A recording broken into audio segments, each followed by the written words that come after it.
Hai, jika kita membicarakan tentang kelelawar, biasanya kelelawar itu identik dengan hal-hal yang horor atau menyeramkan, seperti vampir penghisap darah atau Dracula. Hal ini mungkin disebabkan karena kelelawar mempunyai gigi yang tajam dan mereka aktif di malam hari. Namun, kelelawar sebenarnya adalah binatang yang sangat menakjubkan. Kelelawar mempunyai keunikan dan mempunyai sejarah evolusi yang panjang. Persaingannya dengan burung menjadi penguasa malam dan kemampuannya dalam menggunakan sonar membuat evolusi kelelawar ini sangat menarik untuk dipelajari. Makanya di video kali ini kita akan membahas tentang evolusi kelelawar. Simak sampai habis, oke?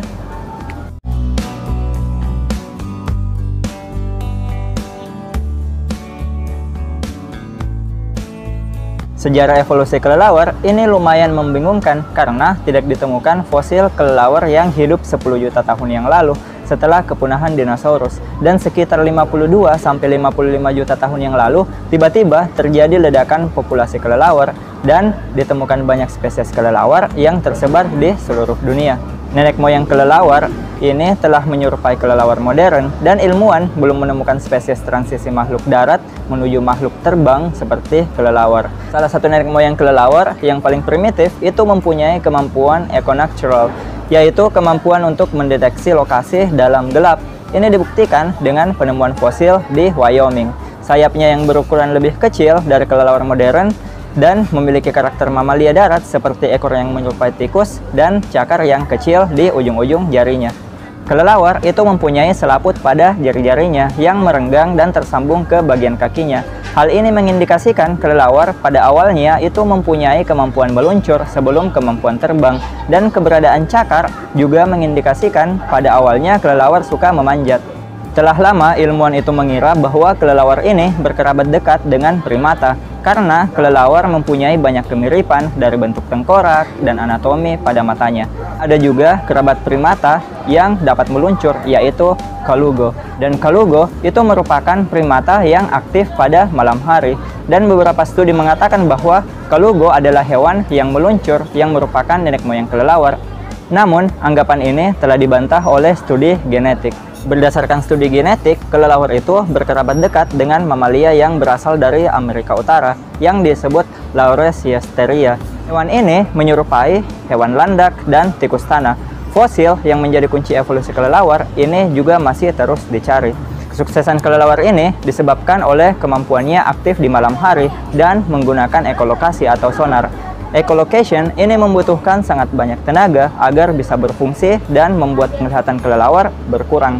Maka dari itu sangat efektif digunakan pada malam hari di tempat seperti gua. Kelelawar purba itu dinamai Paleociraptrix yang fosilnya ditemukan di Jerman dan telah mempunyai kemampuan ekolokasi. Paleociraptrix ini merupakan spesies kelelawar paling awal dan kemudian jalur evolusinya terpisah dari spesies kelelawar yang lain. Namun, spesies kelelawar yang lain masih mewarisi kemampuan ekolokasi ini dan juga aktif pada malam hari kecuali pada kelelawar buah. Kelelawar buah itu tidak mempunyai kemampuan ekolokasi, namun mempunyai nenek moyang yang mempunyai kemampuan ekolokasi. Tapi dalam perjalanan evolusinya, kelelawar buah kehilangan kemampuan ini karena embrio kelelawar buah mempunyai bentuk yang mempunyai fungsi ekolokasi. Namun pada saat lahir, kemampuannya ini hilang. Maka sangat masuk akal jika dulunya kelelawar buah juga bisa menggunakan ekolokasi, namun kehilangannya ketika mereka memakan buah. Kelelawar modern itu kebanyakan memakan serangga atau burung kecil. Namun ada juga kelelawar yang bertahan hidup dengan meminum darah hewan lain. Berdasarkan tes genetik, kelelawar vampir ini merupakan hasil evolusi dari kelelawar pemakan serangga dan membutuhkan waktu sekitar 4 juta tahun untuk mengembangkan kemampuannya ini. Meskipun kelelawar vampir ini meminum darah berbagai jenis binatang termasuk manusia, namun darah favorit mereka adalah darah mamalia besar seperti sapi. Kebiasaan meminum darah ini karena di masa lalu kelelawar sering memakan serangga parasit seperti kutu yang terdapat pada tubuh mamalia lain dan kemudian terbiasa dengan darah mamalia tersebut. Kelelawar dapat ditemukan di seluruh belahan bumi ini kecuali di Antartika. Ada kelelawar yang memakan buah, ada juga yang memakan serangga. Namun kelelawar di Amerika Selatan seperti leaf-nosed bat itu telah berevolusi menjadi kelelawar yang memakan nektar. Dan ada juga jenis kelelawar yang menggunakan lidahnya untuk menghisap nektar bunga. Cara kerjanya mirip dengan belalai yang dimiliki oleh kupu-kupu untuk menghisap nektar. Ini mengindikasikan tekanan lingkungan dapat menyebabkan proses evolusi yang sama pada spesies makhluk hidup yang berbeda. Jadi kesimpulannya, masih sangat banyak misteri dalam proses evolusi kelelawar, tentang bagaimana kelelawar ini pertama kali terbang, dan makhluk hidup transisi yang merupakan nenek moyang kelelawar ini masih terus diteliti dan dicari fosilnya. Ketika fosilnya telah ditemukan, maka ini akan mengungkap lebih dalam tentang asal-usul dan sejarah evolusi kelelawar.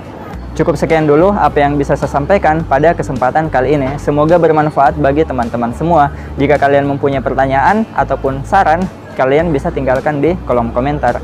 Jangan lupa pula untuk menekan tombol subscribe-nya, nyalakan loncengnya agar kalian tidak ketinggalan informasi-informasi menarik lainnya. Dan ingat teman-teman, tetaplah belajar karena sains itu indah, sains itu menyenangkan dan mudah dipahami. See you again next time. Bye-bye.